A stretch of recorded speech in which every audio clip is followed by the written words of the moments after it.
everyone, and welcome to Molehill Mountain, episode 112. Andrew Eisen here, along with Zachary Knight. Hello, Zachary. Hello, Andrew. Hello, everybody. So how are you doing? I have my new Yakuza game. I am fine. Unfortunately, that makes everything else I need to do take longer. Like, Yeah. I'm writing, currently in the middle of trying to figure out how I want to do a video script, if I want to do one big one or break it out into several smaller episodes and do an entire series, or trying to figure out if it should just be a here's a bunch of things, yay, or if I should just go into real deep detail about each thing. It's about Breath of the Wild and the problems I had, the myriad issues I take with the game. Like, should it just be a top 10 things I don't like about Breath of the Wild and leave it at that? Should it be a series of videos that examine what I find problematic, why I find problematic, and how it might have been done differently to suit my preferences? I've been writing the thing for like 3 weeks, and I've probably written it like 7 times, and I'm still just not completely sure how I want to present it. But I want to, and if it's going to be a series, I want to start releasing it in like October. So I've still got a month. So got a little bit to figure it out. Of course, I was thinking, all right, I'll work on it a little bit this weekend. It's like, who am I kidding? I'm just going to play Yakuza all weekend. So it's like, should it be completely scripted, or, oh, good job, Pat. Call me the minute I start a podcast. Nice. That's my cousin. He's in town this weekend. Oh, okay. He says, "Oh," I said, "I'm busy Saturday morning and Saturday night, but I'm free on Sunday." He's great. I'll call you. So he calls during the podcast. Of course. But what was I talking about? Damn it, Pat! Your video video. Yeah. So, should it be a fully scripted video? Should I make it kind of like a let's play?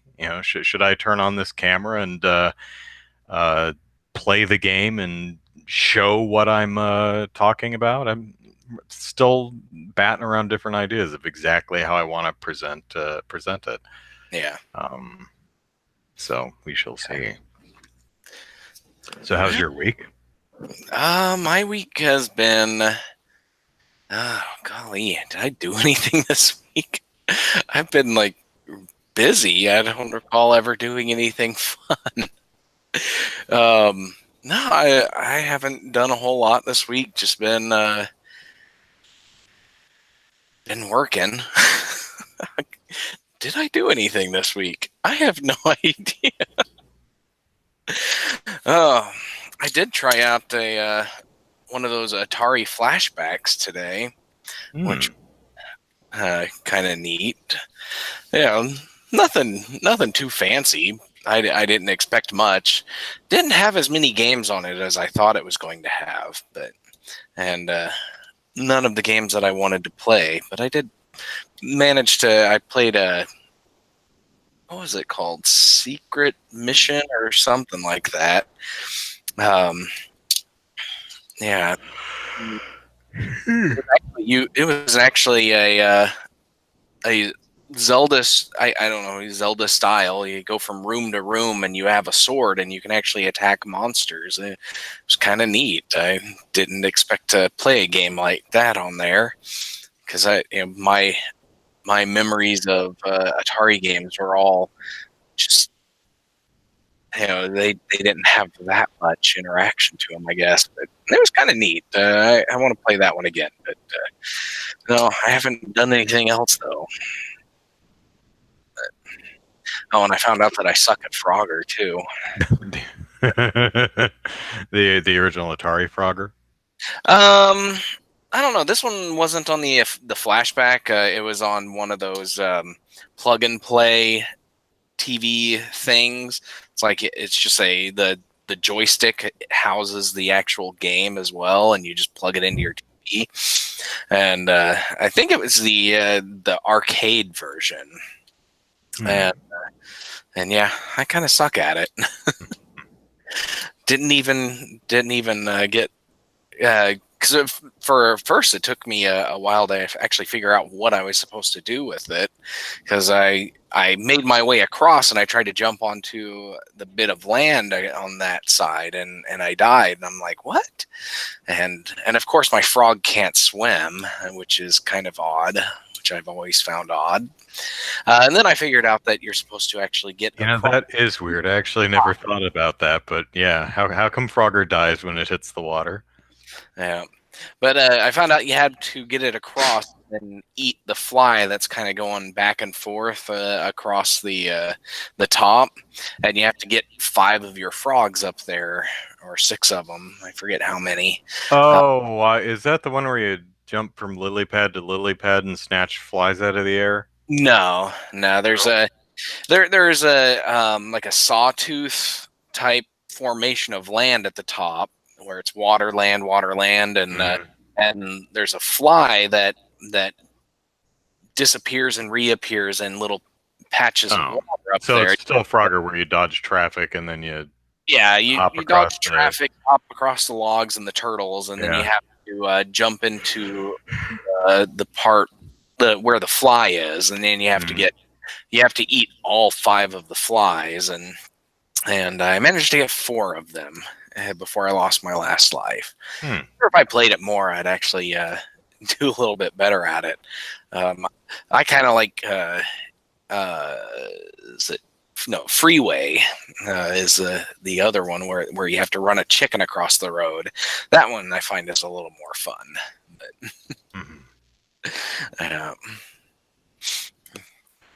all right. Well, all I've been doing is playing Yakuza this week. So, although I have the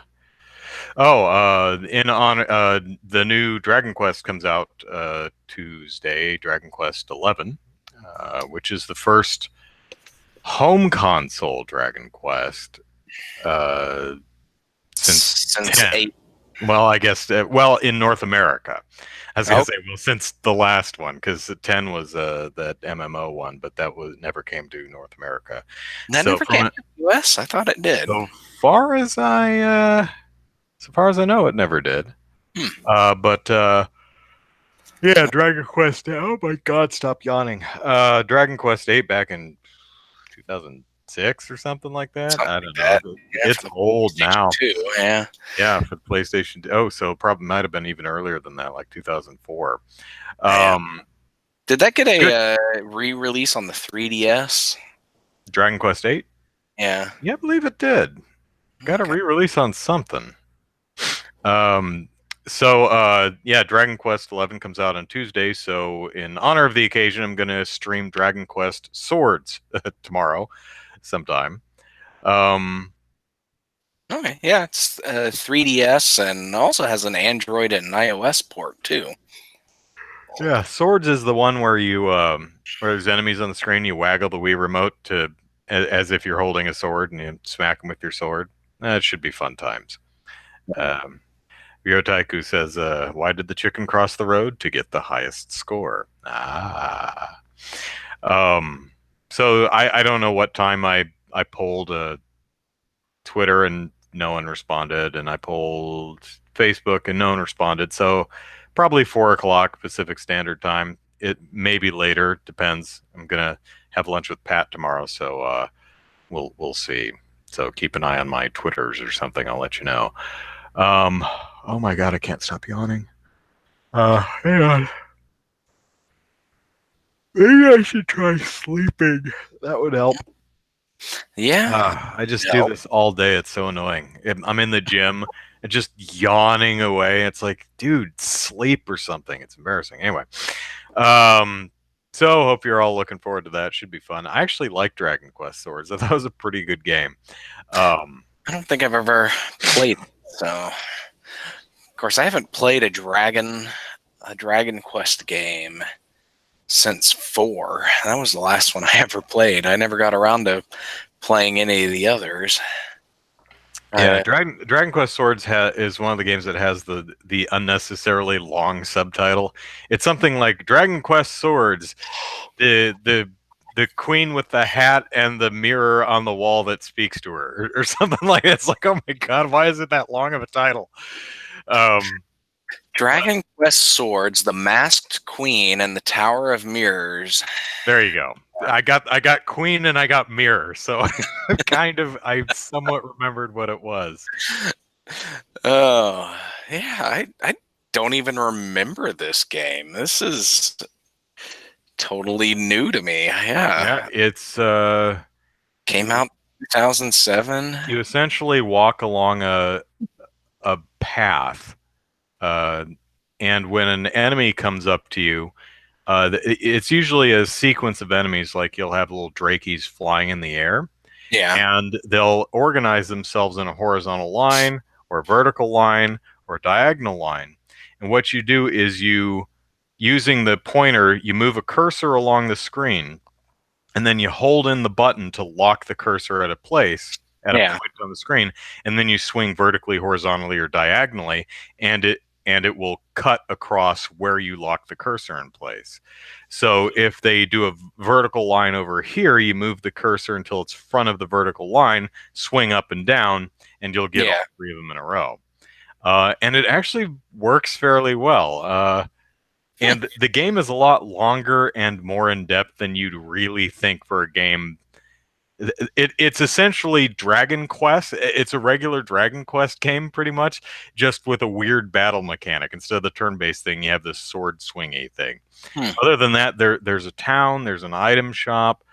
You do move around in first person, which is a little awkward in the game, but because I don't remember, it might be Wii remote only, because I think you just hold up on the D-pad to move Yeah. forward and then rotate using left and right. I don't think it actually uses the nunchuck, if I'm remembering correctly. But since nearly the entire game is just on a path, so you just hold up to move and then you get stopped by monsters, not that big a deal. But it has the same trappings of the series: armor, potions, weapons, mini medals, all the things you could want in a Dragon Quest game. Just a really wacky battle system. So I'll stream that tomorrow. So y'all look forward to it. So moving to first topic. Well, I guess it's more of a I'm going to chat about something topic, because I don't think you watched the entire. You didn't take the mere 48 minutes to watch the demo of Cyberpunk 2077, did you? Yeah, no, I didn't, and I didn't even know that this came out until this morning when I read Control Alt Delete's comment or comic, and I Yeah. was, Oh, Control Alt Delete made a comic about the demo? yeah, it was just the first frame was like, okay, I've got this demo. Should we really release it? And or demo footage, should we really release it? And the other guy's just like, yeah, let's do it. And so he goes, here's the demo for Cyberpunk 2077, and then the final frame is a bunch of annoying fans like chopping it to pieces, saying, "Oh, there's this bug and there's this bug and this. Why is it like this?" And yeah, just making fun of all the people who nitpick demo footage. Yeah, I mean it says all 48 minutes have a big work in progress, visuals and stuff are not final across the entire 48 minutes of footage. It's like, I saw some pop in over there. Those shadows aren't very good. You know, and it's true. I spotted some pop in and some bad shadows and some texture draw in. Um, and there's actually a word for it. I forget what it is, but it's the thing where as you rotate the camera, sometimes you'll get like a little section on the side of the screen where it will stop drawing shadows and some other details when it should be over there where it stops doing that. Saw some of that, but again, it looks like this game, 2020 at the earliest. I don't think this one's coming out for a while.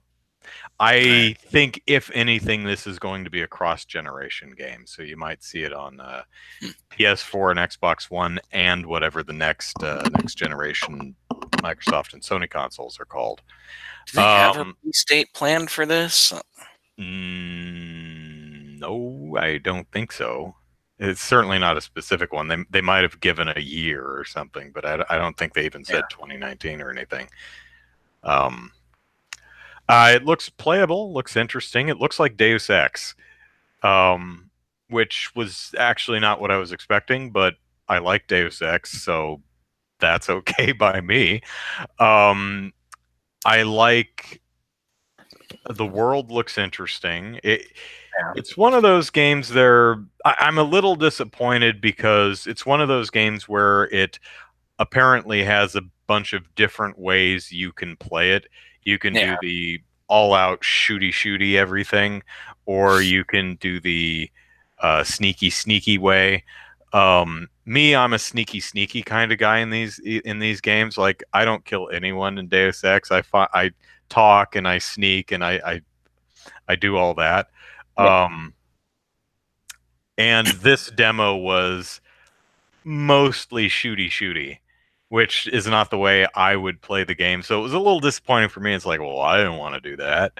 Yeah. Well, it may It just still because it's still in early development. They haven't really fleshed out all the well, also stealth and all that. Guns Ablazing is a lot easier to demo than stealth and talk to people. That can be kind of boring. And not to say that none of that is in the demo, it is, but it opens up with first person shooter, guns, and we're shooting and action. I'm like, is it a first person? Are you sure there's an RPG in here somewhere? But a couple minutes in, you get to, okay, you have your own room where you can put on your clothes and there's item shops and other places to go and things to do. And it's the kind of world that I just kind of want to wander around and see what's in there. Kind of like how I play Yakuza with the Kamurocho. Do you have a dog? What is that just walked past? Yeah, it's a little Pomeranian. Ah. So, But in I've been. I was just gonna say I've been skipping through the footage, and the world looks very much like Blade Runner, which I guess is one of those areas sure. where a lot of cyberpunk gets inspiration, or where it got cyberpunk is where it got the inspiration. I noticed that the very last sequence is at night, but the vast majority takes place in the day, which I think was a good choice because it's probably the very wet streets, neon billboards, Blade Runner look at night, and Yeah. we've all seen that a million times. So I think it was a nice choice to demo the game during the day. Um, Yeah. so my problem with the game, and of course anything can change between now and whenever the heck it comes out, is it's got quite the potty mouth on it. No, it doesn't. Yeah, it's one. It really feels like the script was written by a bunch of 12-year-old boys who are trying to be adult by throwing as much sex, nudity, and profanity in as they can. See, I said the F word, and I've got boobs, and people have sex, and I'm an adult. Darn it!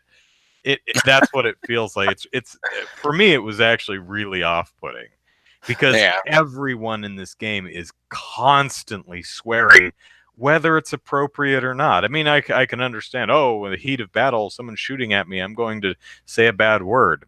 Okay, yeah, I'd probably say a few bad words too. But even in just casual conversations, everyone is just really vulgar with each other. And I'm a role player. I'm like, well, what if I don't want to swear at everybody? It also does that thing where you have a bunch of different. It gives you a list of 2, 3, 4 ways to respond to someone who's talking to you. Yeah. But it doesn't actually tell you what you're going to say. So Oh, it I says. hate that. Okay. So you can respond to someone, and it'll be a short sentence like. I don't know. The sentence could be like, "What do you mean?" And instead, she'll say, "I don't think I'm getting it." I'm like, why don't you just write, "I don't think I'm getting it," if that's what she responds when you pick that option? You know, Yeah. it bothers me when I have 3 dialogue choices and I pick one and she doesn't say exactly that. She says essentially the same thing, but Yeah. a lot of times you'll run into a case where not necessarily with this game, but I've seen other RPGs that have a dialogue trees. You know, what do you mean by that? And you'll go, yeah, what do you mean by that? And the person will grab him and punch him in the face. What the F do you mean by that? I'll kill you. I'm like, whoa, whoa, whoa, that's not what I wanted to do. If I knew you were going to do that, I wouldn't have picked that option. So I'm a little concerned that there could be some of that. Yeah. And yeah, I swear a lot myself, but I found this just kind of ugly and off-putting. And I'm like, you might want to pull that back a bit. I mean, you can have like some characters are just vulgar, but it's every character all the time, just F this and C word that. I'm like, wow. Just isn't there anyone polite in the future? Hi, Codename Z. Who knows? Yeah, I always enjoyed Sam and Max Hit the Road, where they never showed you exactly what you were going to say, and so like when you talk to somebody, you have a bunch of pictures of things that you could possibly ask them. Like, so if you're actually trying to find information about something, it'll have pictures of that and you can ask them. But then there was a couple of other buttons on there. One of them was just a non sequitur button where they would say something completely random or seemingly random. And that was always fun. I enjoyed pushing that button a lot. And, but yeah, it's just, but yeah, I understand what you're saying. And I remember playing, Neverwinter Nights, and that one was always specific. This is what I'm going to say, and then yeah, that one in Baldur's Gate, and they would, and some of the responses would be like a paragraph. This is what you're going to say. It's like, exactly. Okay. Yeah, in Sam and Max, it's an adventure game. It's one of those things where usually you can just ask everything in the list one after the other. Yeah. In games like this, you pick one option and the game moves forward from there. And when that's the case, I want to be sure I know exactly what I'm going to say, because a lot of times I'm talking to someone who has a gun pointed at me and I want to know exactly what she's going to say so I can try not to get shot. Yeah. In the face. Yeah. So and then there's the try not to get shot button, and you click that and you get shot anyways. Oh man, I was what game did I accidentally shoot someone in the face? It was I think you were saying Until Dawn. Is that that horror game? I think it's called Until Dawn. Until Dawn? I think that's what it is. It's the game where it's pretty much you walk around until you hit a sequence and it's dialogue choices, and should I go left, should I go right, should I pick up the flare gun, should I give the flare gun to Julia, should I, it's that kind of a game. And there's an instance where this actually happened at least twice. There's a sequence where you and someone else are in a death trap with like buzzsaws coming at your heads, and you can, I think the R button was shoot and a different button was talk or something. I'm like, well, I'm going to shoot at the saw, and I hit the trigger and I shoot her right in the face. I'm like, no, that's not what I meant. No, I didn't mean shoot her. Let's shoot the thing. Sorry. Nice. Are you okay? I'm so sorry. And again, that's one of those games that you live with your consequences and you move forward. Oh, you decided to shoot her in the face. It's like, no, the input was not clear. And there was another thing at the very end of the game. You have to you like rig the house to explode, and there's like a monster in the house, and the house is going to blow up if you turn on the light switch, and so you have to make sure everyone gets out before you turn on the light switch. And it was something like I moved to a different spot to hide from the monster, and the game said, "Oh, you mean move over there and hit the light switch?" I'm like, "No!" And I ended up blowing up one of the other camp counselors or whoever they were. I'm like, I'm sorry, Brett Dalton or whoever it was that I blew up. I'm like, I didn't say, hit the switch. I just said move over there. I thought it would be good so I didn't have to run across the living room, just kind of stand there. And then Yeah. like that really wasn't clear. Game, I'm cross at thee. Oh well. So, but other than that, Cyberpunk 2077 looks like it has some interesting potential. Be interesting to see what comes of it when it comes out in a few years. I do think they need to take another pass at the script, though. It's distractingly vulgar. Yeah. In my ever so humble opinion. So, and also, okay. it really does feel. I mean, it starts out. Look, we're mature. See, our characters have sex, which is a thing mature people do, and we're mature. We're not afraid to show you a character's butt or boobs or something, which is kind of funny because there's some naked bums and boobs in this game, but the character selection screen has the bums. I'm sorry, the character creator screen has the bums and boobs mosaicked out. Yeah. Which I thought was really funny because the first thing they show you is the character creator, and it's like male character, female character, which one you want, and they've got mosaics over their naughty bits, which I thought was kind of funny. I'm like, okay, that's kind of cute. And then the next scene, it's like, look, naked people. I'm like, well, why is it mosaicked in the character creator? I'm creating a character. I want to see the character I'm creating. I've got very specific ideas of what my character looks like. So, I don't know. That is interesting. By the way, CD Projekt Red, you need a boob and junk slider. Show Xenoblade Chronicles how it's done, or Xenoblade Chronicles X how it's done. Yeah. Real mature Americans have boob sliders and junk sliders. Yeah. Codename Z says you want to see an edit of man's junk? Damn Skippy, I do. I would probably sit there with a damn slider all day just laughing my ass off. And of course it'd be mosaicked. The mosaic is just I am easily amused. So, all right, let's see. I think we've exhausted that topic. Next thing I want to talk about is there is a game jam going on this weekend, and it's really neat. Did you watch the video for this? Yeah, I watched the video that you sent me. I didn't even hear about this one. Yeah, this is Mark Brown. He does a YouTube series called Game Developer Toolkit, where he talks about the mechanics of game design in its various ways.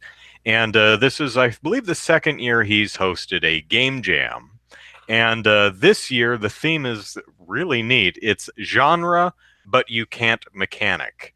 So what that means is, like, pick a genre, like platformer, first-person shooter, racing game, fighting game, and then pick a standard mechanic of that genre and take it away.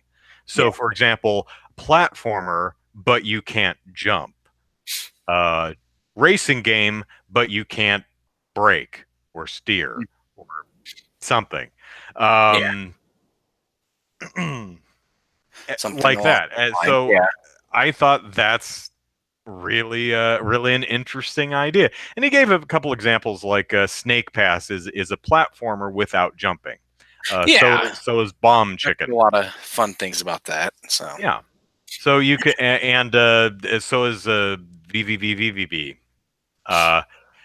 So a lot of interesting things can happen under limitations. So if you take a genre and then identify a standard mechanic of the genre and take it away, what interesting things can you do? First-person shooter, but without the first person. I guess it wouldn't be a first-person shooter. First-person shooter without guns or aiming or shooting or something. I don't know. So I'm really excited to see what people. How many channels would get a copyright strike because they show man's junk on a channel? You cannot copyright your junk. That's a step too far. It wouldn't be a copyright strike, but well, You maybe you could probably make a get case uh, for art. I don't know, but yeah, if it's yeah, not censored, then I don't know. There are a couple games with dongs in them. yeah, Uh, Grand Theft Auto 5 has, I think the 4 Ballad of Gay Tony, I think, had a penis in it. There's a Conan game that has penis in it.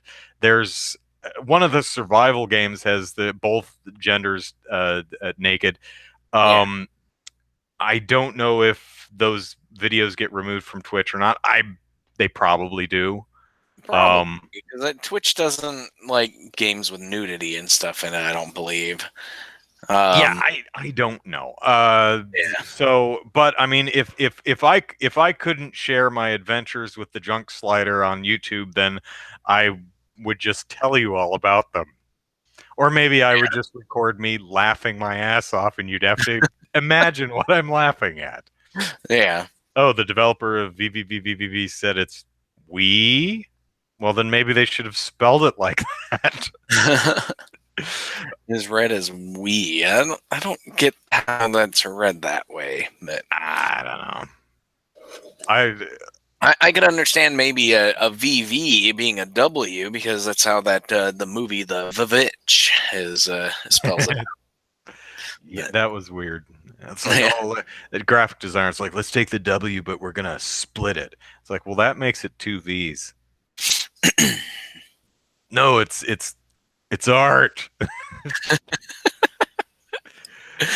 I don't have a whole heck of a lot to say about this game jam, but I just wanted to yeah. bring it up because It I is just a think it's such a neat idea because I mean, for the theme, a lot of game jams, it's like make a game, any game, whatever. Sometimes it'll be a theme. It's like make a platformer, make a game about that has. Sometimes they'll like draw things out of a hat, like two topics. yeah. Like I Well, drew water and sarsaparilla. It's like what? yeah. Well, the Ludum Dare uh, uh, game jam. They do. They'll often do their themes, but they go through a whole voting process. But they end up, sometimes it's just a generic, or a general, you know, existence type theme, and then you have to figure out how do you make a game about existence. But the last one that I last one I tried to do was to take two incompatible game genres and combine them, and that one was an interesting exercise. I never did finish my game, but I did a tower defense fishing game, and Oh yeah. yeah, I never did finish that. I want to. I still need to finish that game because it I was I had trouble figuring out exactly what I wanted to do, and then I decided on that because one, I'd been wanting to make a fishing game for a while, and tower defense games are pretty popular, and so like, okay, well maybe I could combine these two in some way. So yeah, it was kind of interesting, and so this one is in a similar thing, but a similar exercise where you're just taking a genre and you're basically breaking it, and so that actually sounds like fun. Had I known about this in advance, I might have made some effort to try to work on it, but I was too busy this weekend anyway, so I wouldn't have been able to try it, I don't think. But yeah, taking established genres and taking out what makes it that genre is kind of neat. I wonder if you could take a platformer and take out all the platforms. Yeah, but I don't know how that would work. But yeah, it sounds. A Metroidvania, but you take out the Castlevania and you're left with the exact same game because that phrase, that portmanteau doesn't mean anything because Castlevania didn't mechanically add anything to the Metroid formula. Yeah, Yeah, I'm a fanboy of Metroid. I like Castlevania, but I've never really understood the whole Metroidvania thing. I've talked about this a couple times. yeah, It's like, oh no, because it adds, well, I guess Gothic crap. I mean, that's true. I mean, it's either Well, I think it's like just Metroid or like Castlevania. yeah. I think that in general is just kind of a some people know It sounds good though. It's a good portmanteau. and some know Sounds good. Pennsylvania. So, but yeah, it is kind of weird. It'd be like saying a Mario Sonic or something. Yeah, it's like okay, but yeah. Or Deus Shock. Doom Halo. Something I don't. Yeah. All right. So moving on. So there is a new game called Scum, which I have never heard of. But in my defense, apparently it only came out like 2 days ago.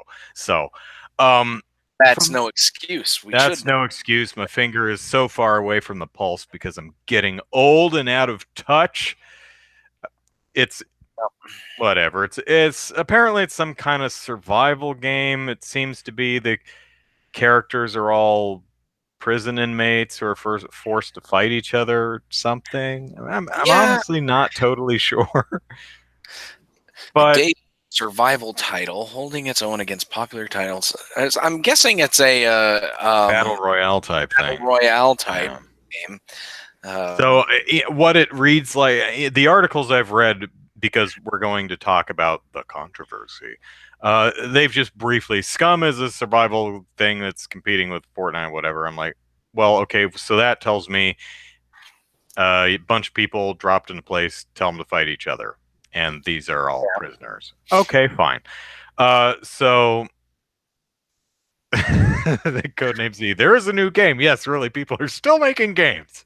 A couple of weeks ago, we thought they stopped, but it turns out they're still doing it. Still doing it. Yep. Yeah. So telling them not to. So available in a DLC pack is a bunch of cosmetic items. And one of them is a tattoo with Nazi imagery on it that you put on the back of someone's face, which would be the back of their head, which is the part you're staring at a lot. So, which in the context of the game makes sense because these are prisoners. Some of these prisoners you would assume are bad people and might want to tattoo Nazi imagery, or at the very least, Nazi dog whistle imagery on the back of their heads. Yeah. So a few people on various Reddit threads and the Steam community forums said, no, probably not the best idea there, guys and gals. So the developer, their first response was, and I lost it. Damn it! Oh, here it is. Is the tone deaf? Folks, you really need to get your community manager some training because this is a never a good look. It's pretty funny though. It's a game. It's fiction. If you are offended by some textures in a game, please don't play the game, because if we start removing things that hurt someone's feelings, it will be an empty game. With no people, no weapons, no blood, no humor, no pooping, killing others, eating human flesh, killing animals. Okay. That was mature. Now, Devolver Digital, who's publishing the game, didn't seem to see it in the same light and said, we've become aware of tattoos representing neo-Nazi symbology in the newly released prison survival simulation game Scum. We do not agree with the use of this symbology or any hateful content, regardless of intention. The use of the tattoo was intended to intended to assist in portraying a realistic element of prison culture and the horrid elements within it. This content has been patched out as of this morning, and Devolver Digital are currently conducting a full review of all assets and content in the game with Gamepires, which is one of the developers. We strongly condemn any and all use of hateful symbology in our games and agree it should have never been in the game, regardless of creative intent or realism. Devolver Digital apologizes unreservedly. This was followed pretty quickly by a statement from Gamepires, which said, recently we patched out content from Scum that includes neo-Nazi symbols. Our intention was to create an atmosphere of the worst of the criminals, of the worst criminals in Scum, and to portray the horrible type of people who would find themselves in a fight to the death situation for a futuristic reality show where the worst criminals are pitted against each other. Since our initial response on our forums, we've discovered this as a team and with our publisher and agree wholeheartedly that this content was unnecessary, should not have been included, and have removed it. We apologize for this misstep and promise to our fans that we will take more caution in our approach moving forward. Okay. So, all right. I think if neo-Nazism wasn't a current issue in the world today, having real world effects on real people, this likely wouldn't have been an issue. I mean, for example, if there was a marauding horde of horrible people millennia ago, but they don't exist today, I think using symbology of them would probably be fine with most. Yeah. But since we're talking about a group of people who murdered millions of people, just over half a century ago, and there are still people today promoting that ideology, yeah, even if it makes sense in the game's lore, yeah, probably not the best idea. One of those dude read the room kind of moments, you know? Yeah, definitely. Especially when it's a character you're playing it. Now, if you were making a game like Wolfenstein, correct me if I'm wrong, haven't played it yet, but I think they actually use Nazi imagery in the game, right? Like yeah, they do. Right. Because the Nazis are the bad guys, you're fighting the bad guys. In this game, they're giving you the ability to cosplay as Nazis, which is not something I really want to do when there are actual Nazis around these days, you know? So I think that was the right call on the publisher's part. So yeah, certainly. And I think, like you said, there's a big difference between making a game where you're fighting Nazis and you're killing them because Nazis are evil and we should be beating them and whatever. And there's a big difference between that and playing a game where you take the role of the Nazis doing Nazi things, or taking the role of Nazi sympathizers doing Nazi sympathizer things. That's just kind of thing that doesn't really fly outside of some sketchy holes in the internet. Yeah. Leaf, no one's banning anything. Stop being silly. Yeah. This was not a ban. This is not censorship. This was a bunch of people pointing out something problematic, the publisher agreeing and changing it. There was no one sued anybody. There was no legislation. This didn't hit the newspaper. This was not a huge controversy. This was something that was just discussed on various community forums. There were no congressional hearings on this. There were no petitions that I'm aware of. This was a, hey, probably don't want to get, since these people actually exist today, probably don't want to allow them to cosplay as Nazis. That's probably not the best time for that. Yeah. And Devolver Digital said, you know what? We agree with that. And that is totally okay. That is not censorship. That is not a ban. Yeah. Would it be okay If Devolver Digital said, player choice, we're leaving it in, yes, that is absolutely their choice and their right to Yeah. do that. That's not what they chose to do, however. You had two different viewpoints saying this kind of imagery is not cool in the context of plastering it on the back of the head of your player character, Yeah. and another perspective that said, I don't care, leave it.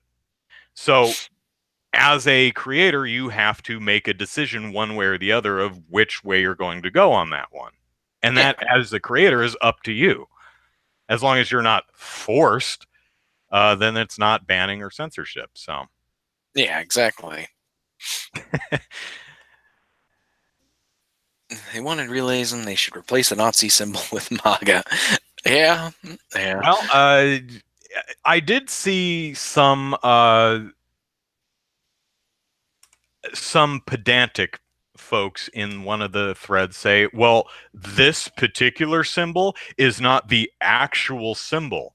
And they're correct, but it's definitely a neo-Nazi / white nationalist dog whistle. I mean, Yeah. that's what it is. That's what modern day Nazi, that's one of the iconography that modern day Nazis use.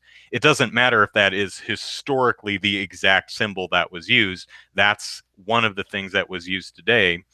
Same thing. So, Yeah. yeah, Leaf, that it was, I think if you just got here, what we're talking about is this particular thing that we're talking about was a cosmetic item, a tattoo that you could, one of many, by the way.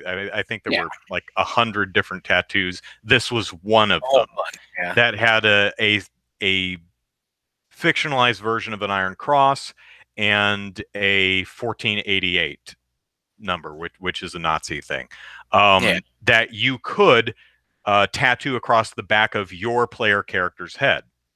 There are also probably green sneakers or something that you could put on your character's feet. So these were cosmetic items that you could apply to your player character. One of them had one of them consisted of Nazi imagery, Mm. and some people said, especially, in and of it, divorced of all context, yeah, it makes sense. But the game does not exist in a vacuum. It exists in North America on Earth in 2018. So, Yeah. Exactly. observing that context, you have to make considerations for that. And I think Devolver Digital made the correct choice here. And I hope whichever dude it was, he's like, dude, it's a game. If we take out Nazi stuff, what's next? We're going to have to take out guns. It's like, oh, don't do that. Yeah. Anymore. Don't do that. Don't be that guy. Don't be that guy. We've got enough of that guy. Don't be that guy. Yeah. But so, moral of the story: apparently, there's a game out called Scum that I hadn't heard of. Yeah, I hadn't heard of it until I saw this controversy. I'm like, oh, okay. I guess that's a game that's out there. So, Yeah. yeah. So, all right. Let's see. What do we got time for? We did that thing. Oh, Sony. Yeah. Yeah, Sony. Sony. Oh, Sony. Sony, what is your deal? Okay, so for those who don't who haven't been following this whole thing, and I'm really surprised if you hadn't heard of this yet. But Sony doesn't play nice with cross-platform play. They don't play nice with with Switch and the Xbox, and sometimes they play nice with PC, but not all the time. But the problem is that when you buy a game, a multiplayer game that has a big following, something like Rocket League or Fortnite or whoever or whatever, you play them and you play with other people on the internet, and Nintendo and Microsoft they have both said, you know what? People who play these games should be allowed to play with people who own the game on different systems, like the PC or the Switch or the Xbox, whatever. and and and but everybody's just like, Sony, why can't we play with you? Or why can't those who have the game on your system play with us? And Sony's just like, because we don't want to. And so this has been a big deal over, for the last few weeks, last couple of months. And today, Sony CEO told the press why they do this, and this is just totally brain dead. Oh man! So according to the Independent, I'm not sure what publication that is. It's one out of the UK. It says the Sony Yoshida, CEO Yoshida says, on cross-platform, our way of thinking is always that PlayStation is the best place to play. Fortnite, I believe, partnered with PlayStation 4 is the best experience for our users. That's our belief. But actually, we already open some games as cross-platform with PC and some others. So we decide based on what is the best user experience. That is our way of thinking. And I'm not entirely sure if they understand what the best user experience actually means in this context, because having a smaller section of a smaller group of people to play with isn't, it doesn't seem to me to be the best possible options. At least your version of the game has at least one less option. So no, it's not the best place.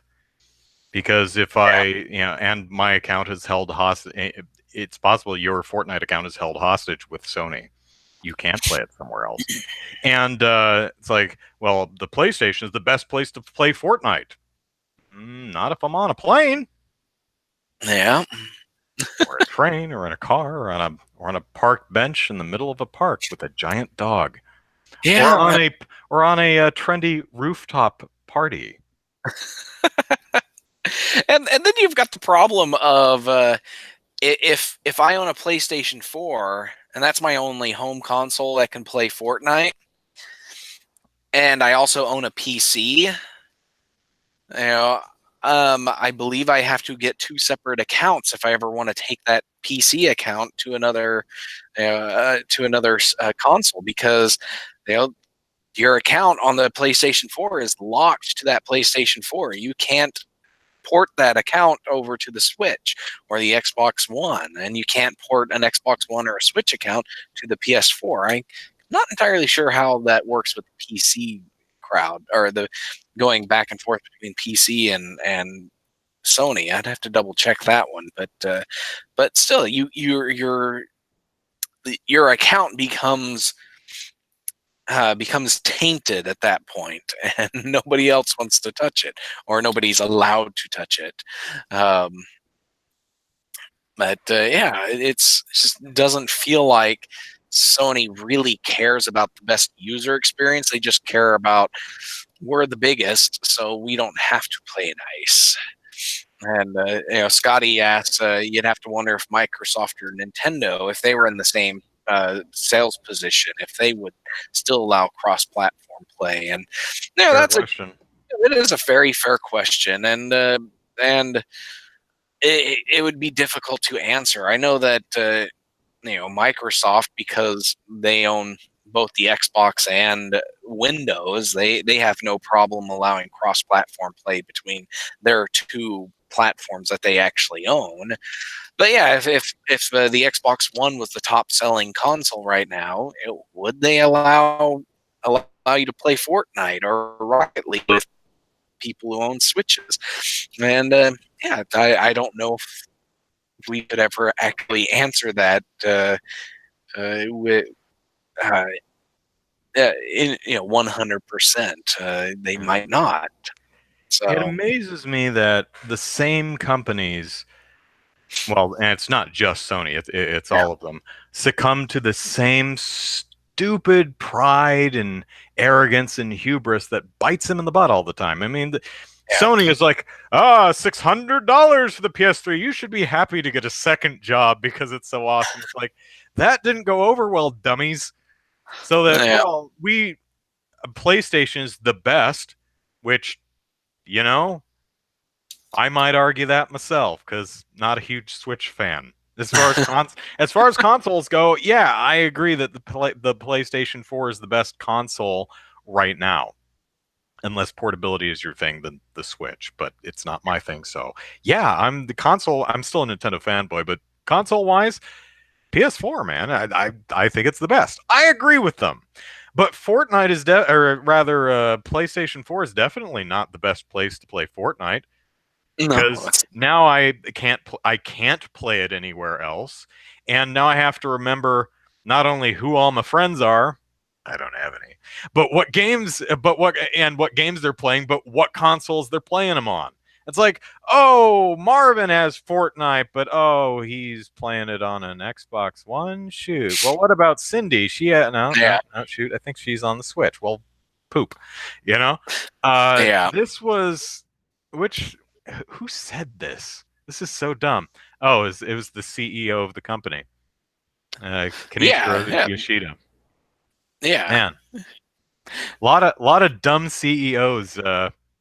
I mean, not as bad as Disney's own Alan Horn, but yeah, Yeah. that you're probably gonna regret that one, man. Definitely. Yeah. Mm. But this is just par for the course, I guess. Companies say dumb things all the time. You mentioned what Sony said at at the launch of the PS3. Well, Microsoft did and said some really dumb stuff at the launch of the Xbox One. Yeah. And you would think that they would learn to not say Nope. dumb things and do dumb things at console launches. But And I understand that a lot of times that they have turnover and it's different because it's 10 years later and there's a different person there now. It's like, know your history. I mean, I know I'm a video game dork and I live for this stuff and I eat it up and I remember it, but come on, you work for the company. I'm just a dorky video game player. I'm a consumer. I just buy your dumb stuff, you know. So, yeah. So shame on you, Sony. You may have. The other thing about my last point, I swear, this comment, it's like two sentences and it fails in every single way. And another way it fails is it doesn't make any damn sense. It's like, of course not. It's like, we don't do cross-platform play because our console is the best. It's like, oh yeah?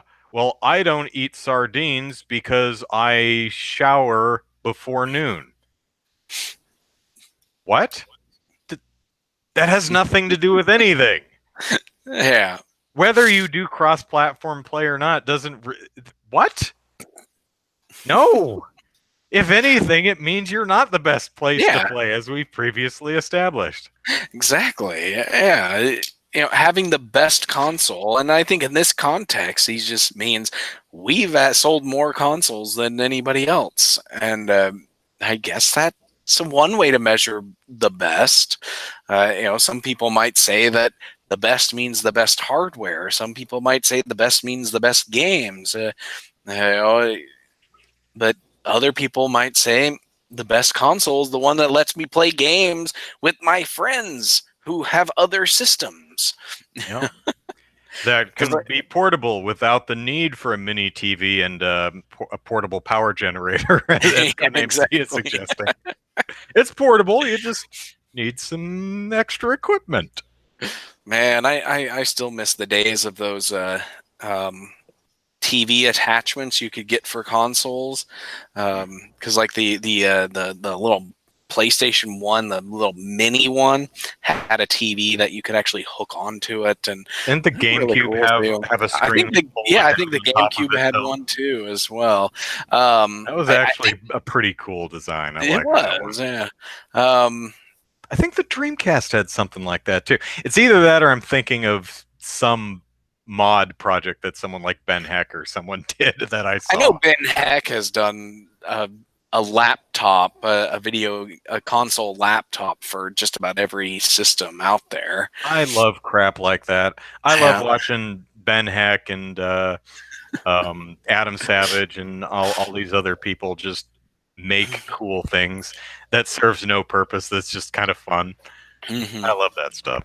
I still want to mod a Game Boy Advance SP into a classic Game Boy, like the original fat Game Boy chassis. Hey, you remember when Still wanna do Nintendo that. released a silver or chrome GameCube that could play DVDs? I think they called it the Q or something like that. I don't remember that. Like they released an entirely separate version of it wasn't in North America, it never came here, but Okay. an entirely separate version of the game to play DVDs. But it had at a time bigger where drive on it. Well, I think it had a separate drive. I think it like had a slot loading Okay. drive in the front or something like that. I don't think it was like That's weird. a dual dual size disk drive on the top. I don't remember clearly. I just remember it was silver and chromy and reflective and kind of neat looking. And a lot of people at the time were like, "Ooh, I want one because it's shiny." And it was shiny. It was really shiny. Yeah. I think it was I think Panasonic went in on that, helped them develop it. But it was kind of funny because at the time you had the PS2 and the Xbox, both of which played DVDs and CDs out of the box. It's like Nintendo has to make an entirely separate version of their console to do the same thing that the other consoles do. Yeah. Yeah, I don't know if I've ever seen that. I'm Yeah, Codename Z and Scotty are both saying Panasonic, so yep, I must be okay. right. The Panasonic Q is what I'm Yeah. pulling up here. It's a hybrid version of the GameCube with a DVD player manufactured by Panasonic. And man, it doesn't even look like a GameCube. But yeah, it's got a one of those slot loading or slots in the front, that trays that come out with the is it a tray? disc, and yeah. Okay.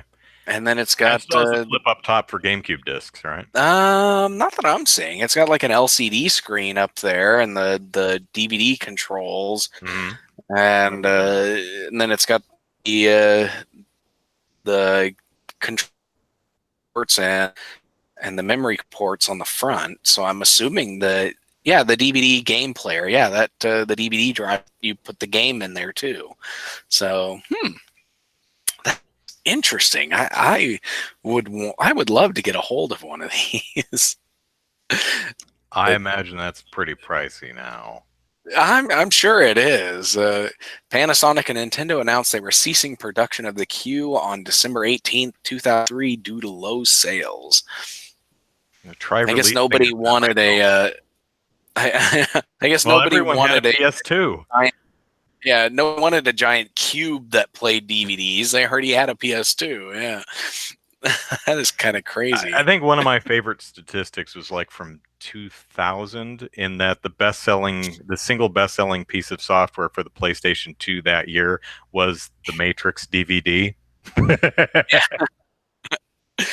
Scotty J Man says it's funny to think that Nintendo never released a system even with optical drives that can play DVDs by themselves. That's true. You can install the homebrew onto the Wii, and that puts the DVD drivers onto it, and you can play DVD. The Wii and the Wii U both use DVDs, but do not have whatever drivers or codecs or whatever's needed to actually read and playback DVD information. It's just not built to do it. Yeah, it's all software, so you can at the time, by 2006, it was like, I kind of get it. Everyone even I have a DVD player at this point, and Blu-ray's starting to come in. So, really, do you really? I don't own a DVD player. I have a PlayStation 2, I have an Xbox 360, and I have a PlayStation 3, all of which play DVDs, and the PlayStation 3 plays Bluray.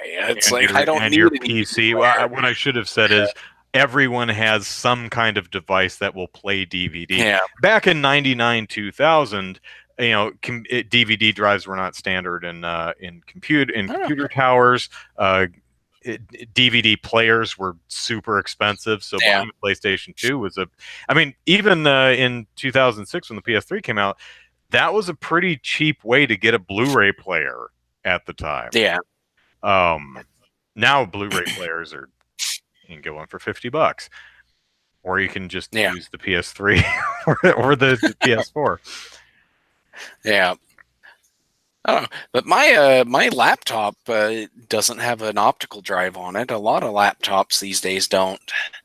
And it's just because nobody ever uses them anymore. So I actually do still have one in this tower, but this tower is fairly old now. Yeah. Replace it.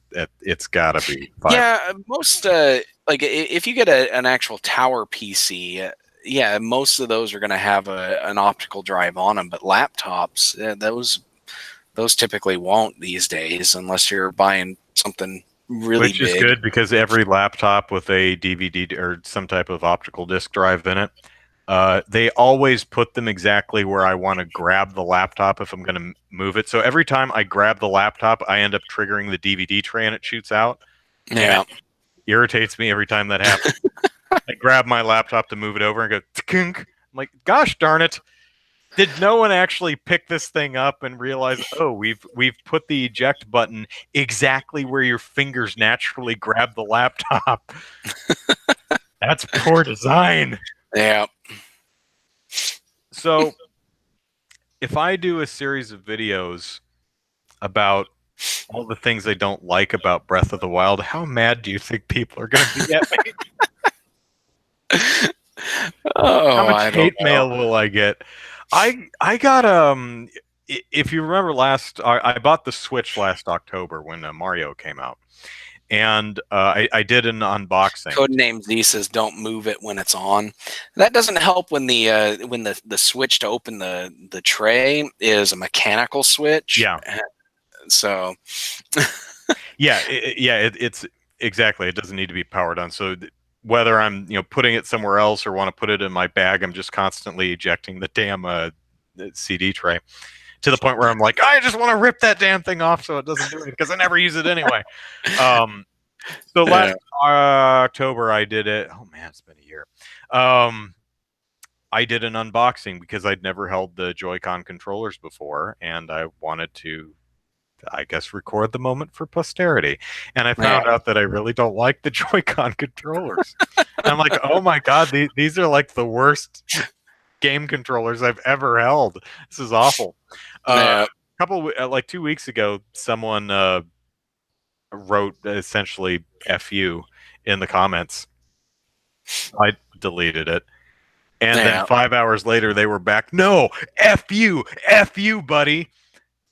And I'm like, wow, someone is really upset that I don't like a video game controller. I'm like, gee whiz.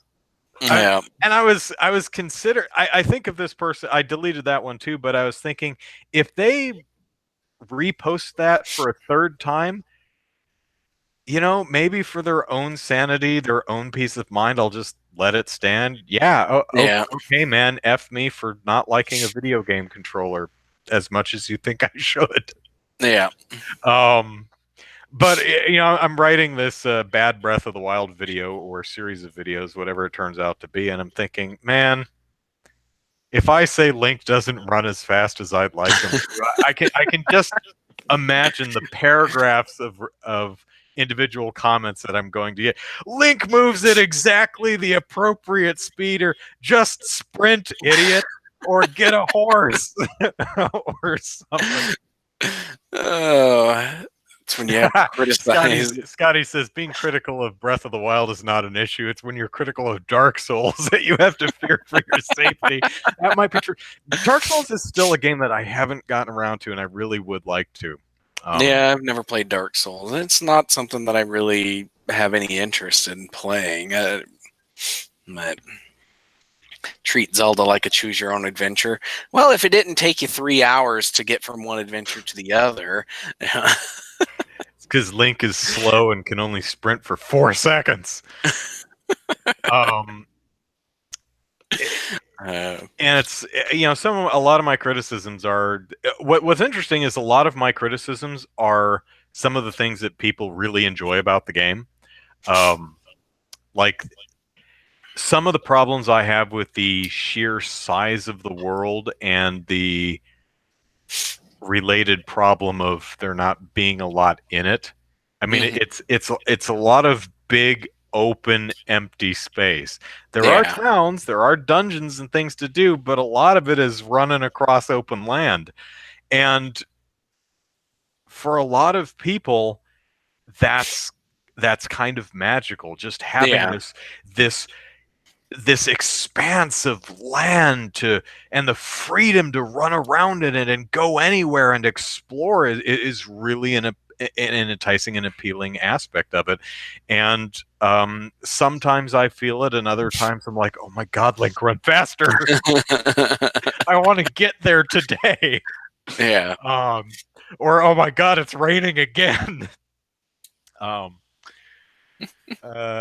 Chaos says I use the Pro controller. Oh yeah, absolutely. So do I. I was lucky enough to get, and I was lucky enough to get that incredibly overpriced piece of plastic for Christmas. And yeah, I played. Well, by that point I had finished Mario, so I used the grip for the Joy-Con, and that's makes it better. Yeah. Makes it usable. But I've played about 20 hours of Breath of the Wild, and I played it all with the Pro controller. And I actually did, because I have something. I don't have a switcher box, so I didn't want to move cables, so I just pulled the Switch out of its dock and turned on Zelda because I needed to check something as I was writing the script. And I was playing through a portion of the game just to make sure I was correct about something I was talking about. I'm like, oh my god, this is so terrible. Why does anyone enjoy playing it like this? I mean, it does not feel good. Chaos says that's what fast travel is for. Yeah, but you have to get there before you can fast travel to it. Yeah. And it's funny. One of my criticisms to the game is I don't think the game in some cases does as good a job as it could at explaining its own systems and mechanics. And as a very nitpicky example, the first time you see the loading screen, you're going to see the number of hearts up here, the symbol that is your stamina meter, and then under it is this winged symbol, and then a triangle symbol, and then a symbol that honestly looks like a poop. Like a nice, perfectly formed little dollop poop. And the first time I saw that, I went, and they have numbers. I had 2 wing things and 2 diamond things and 1 poop. And I looked at that and I was like, what is that? What does that mean? What do these icons mean? It's not explained anywhere in the game. And Zelda has no instruction manual, so it's not something you can look up. And for me, that's a genuine criticism of the game. And I can foresee people saying, oh, man, you can't figure that out. No, I can figure it out. I know exactly what it means. I figured it out relatively quickly. It's not that hard. But the point is the first time I saw it, I didn't know what it meant, and there was no way I could look up what it meant. Now, later I went, oh, that's the winged symbol on the map. Those are the warp points, the towers. Okay. And oh, those are the same symbols on the map for the shrines. That's the number of shrines I've completed or visited or something. And then the next time I got a Korok seed, I'm like, oh, the poop is the number of Korok seeds. Oh, okay. It's not obtuse.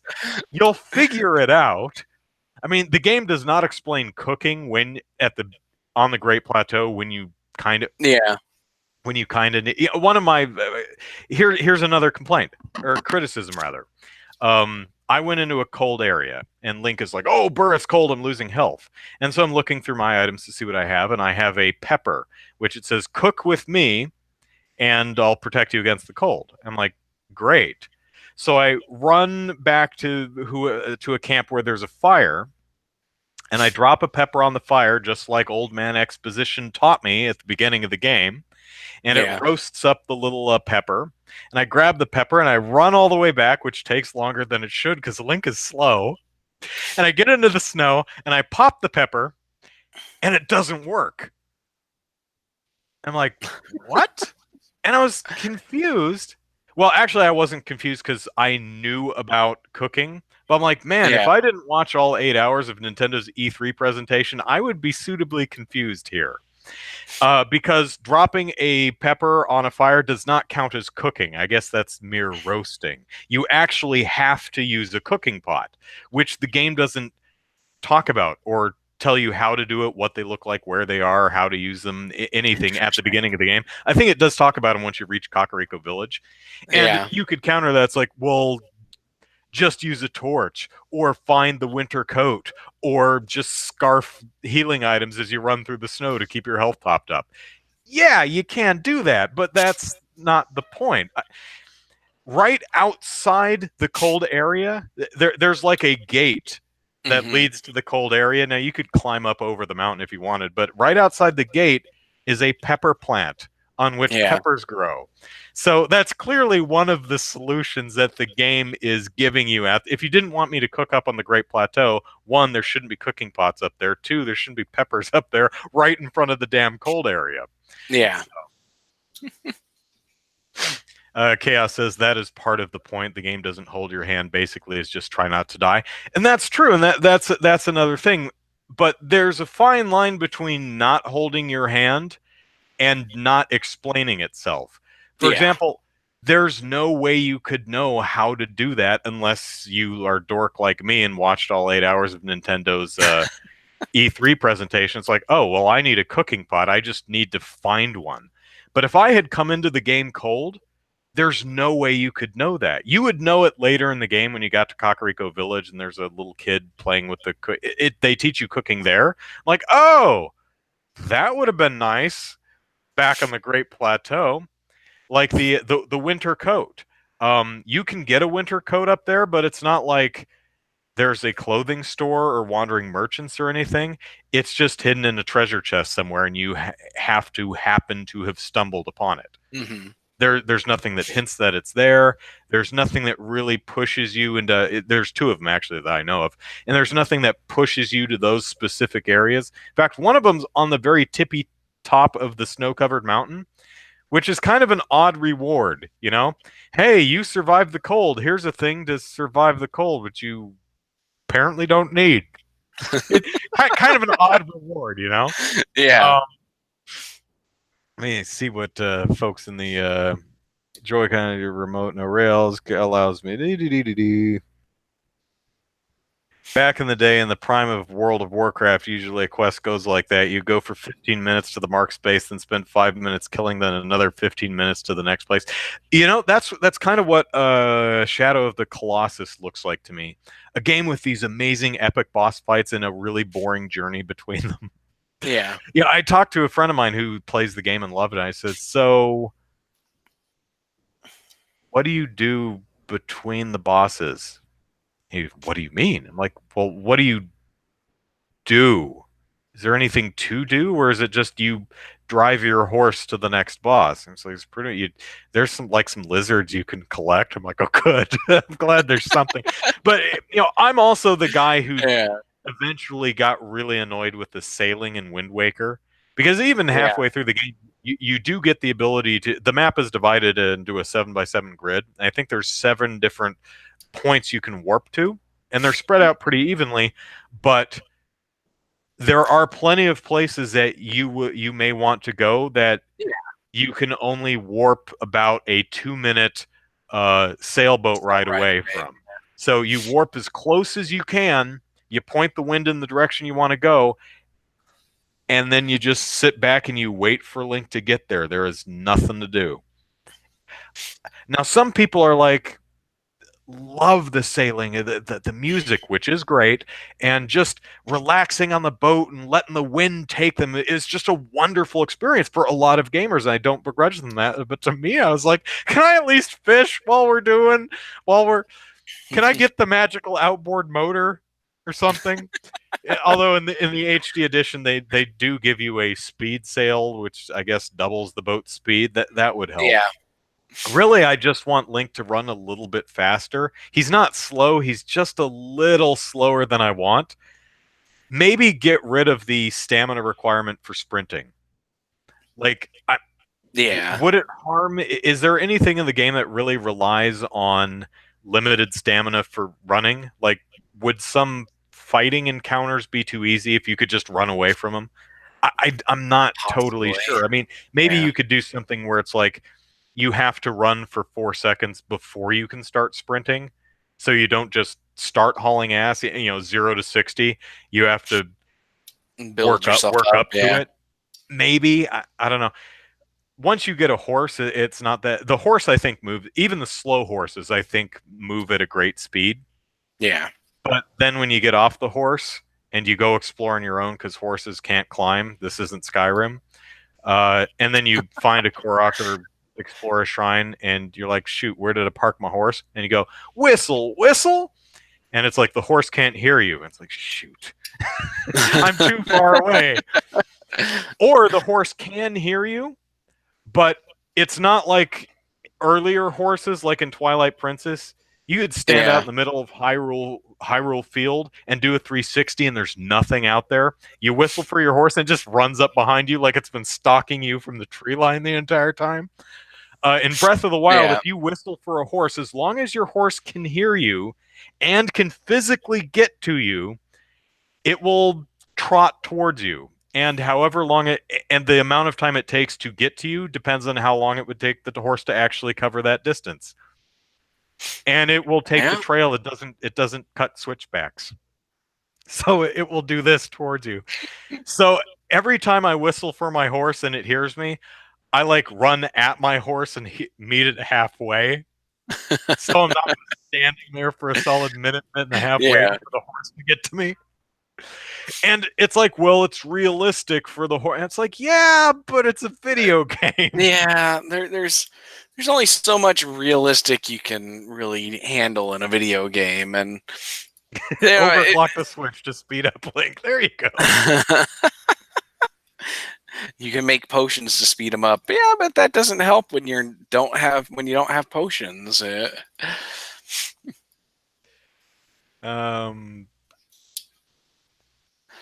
Codenames is continuing the story, and 15 minutes to the next place, only to pick up a thing and spend 25 minutes to return to the starting point.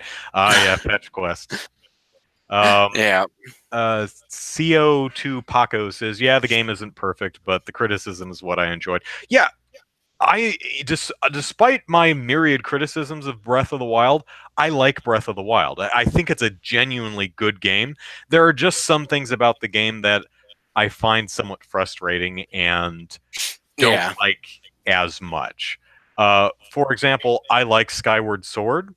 I don't like the motion control sword swingy thing. I really genuinely prefer button presses for my sword swipes. Still like the game. Breath of the Wild, I like the shrines. I think all of 35 shrines or however many I've done, I think they're very well designed. Most of them. Some of them are a little weird, like there's one monster in it. I'm like, really? Really? Yeah. Just defeat that one dude? Okay. And it's one of those, you either have a weapon that's powerful enough to... It's weird, because there's this little robot dude in there, and I just broke every weapon I had over this guy's head and wasted every arrow. I'm like, okay, well, obviously I don't have the equipment to deal with this dude. I had the skills to survive. I didn't have equipment strong enough to beat him. I spent like 12 minutes smacking this guy in the head to break a sword. I'm like, well, shoot. Smack and break another sword. And his health bar is like, dupe. I'm like, okay, I guess I'm just going to have to come back later. But yeah, most of the shrines, which if you don't know are like one-room dungeons, they're mini dungeons. They're one-room puzzles. And that's fine. I prefer bigger multi-room dungeons. And there's lots of shrines and they're well designed, but I've compared them to ice cream. I like ice cream, Yeah. but I'm not satisfied with a single spoonful of ice cream. I want a bowl of ice cream, you know? I don't want a Mhm. spoonful and then half an hour later have another spoonful. I want the bowl, the whole thing right now. That's just me though. So, but I, if they didn't do that, uh boy would Hyrule be an empty, empty place. But also that's a great metric for just describing how damn large Hyrule is. It's like how much empty space did they have to fill? Well, there's 120 shrines. Not only that, but those hidden Koroks, 900. That's how big Hyrule is. They had the space to hide 120 shrines and 900 Koroks and not have them sitting on top of each other. That's how damn big that map is. It is truly a giant place. yeah. And it's incredibly well designed, even though it's Link is it takes a while to get anywhere. But for some people, it's the journey, man. Yeah. But for me, I'm like, nah, screw the journey. It's the destination. I want to get there. Yeah. Codename says, usually when a link is too slow, you get a faster internet. Wah, wah. That's a good one. I like that. Yeah. Okay, and on that note, I wasn't really planning on doing a testing material for my Bad Breath of the Wild videos for half an hour. That's all right. It was fun. But okay, so hey, this is the Molehill Mountain podcast, and we're glad you watched. We're gonna go away now, but first we must plug our stuffs. Andrew Eisen here. Eisen is how you spell the last name. Plug it into YouTube, and you'll find my videos like the ugliest cat I've ever seen, which is a totally true story. You should watch it. And other videos like the Joy-Cons are dog poop, which may make you very mad, like one person who said F you several times. Because shame on me for not liking a video game controller. Yeah. Chaos points out that some of the shrines are multi-room. I haven't I've seen some that are multi-section and are very large rooms. I haven't seen any yet that are actually truly multi-room. So I'll look forward to Yeah. that. Did I ever go to any of the mazes in Breath of the Wild? Says Seekand. No, I have not seen any mazes. So there is one shrine that's surrounded by a bunch of flower beds that you have to if you step on any of the flowers, there's this gardener who will beat the hell out of you. Stop stepping on my flowers! Ah! So you have to figure out how to navigate through the flowers to get to the shrine. That's probably not what you're talking about, but that's the only maze-like thing I've seen so far. Also, I've only played about 20 hours Breath of the Wild. I haven't even reached the Zora village, the Goron village, the Gerudo village. I have not been to any of the 4 dungeons. I did see like a like a Chinese dragon flying around. You know, in the Chinese New Year parades, the dragon things in the parades, kind of that thing just flying around. I was like, huh, That's cool. there's a dragon flying around over there. That's one of the neat things about Breath of the Wild. Is you'll just be wandering around, and you'll just see neat stuff. Like, huh, dragon over there. So, Yeah. there was a maze where there's like this. Oh, there is a really horrible part of the game where you there is a maze and this ball drops and you have to use motion control to tilt the maze to get this ball to roll through the maze and onto another Yeah. platform. Luckily, I flipped over the controller and the bottom of the maze was flat, so I just rolled the ball off the reverse side of the maze because it was just kind of a pain in the ass Awesome. to actually. Yeah. Because I'm like, oh, again, I don't know if that's what you're talking about, but anyway, what's it talking about? Oh yeah, follow me on Twitter at Andrew Eisen, and I'm streaming a game tomorrow, so pay attention to my Twitch and YouTube, I'll be streaming Dragon Quest Swords because Dragon Quest 11 comes out this week. And the Extra Life charity event is coming up in November, so look forward to that. If you want to get an early donation in, you're certainly welcome to. Go to extralife.org, extra-life.org/participants/Andrew Eisen, and make a donation. Lots of I don't have all the incentives and stretch goals and things like that posted yet, but I'm working on them. Probably I'll have that stuff finalized by early October, I would think. Okay. I kind of have a finalized list now, but I keep thinking of new cool ideas.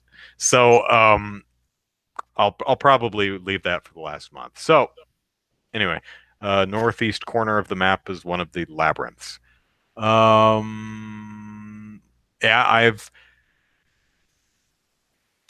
there's the Great Plateau. I think I've just been kind of heading east because there's this land, and then I think Kakariko Village is up here, and then over here is Mount Lianru, and I think that's pretty much where I've been. So anyway, that's it for me. Zachary, plug away. All right. You can follow me on Twitter at Easy Night, where I talk about gaming and politics and other things. You can follow my game development work at DK_gaming on Twitter and DivineKnightGaming.com. And if you're interested in the Oklahoma game development scene, you can check out OK Game Devs on Twitter and OKGameDev.com. All right. You've been listening to the 112th episode of Molehill Mountain, and we deeply appreciate it, and we would deeply appreciate it if you come back next week. So we'll see you then, friends. Take care. Right. Bye-bye. Yeah. Bye.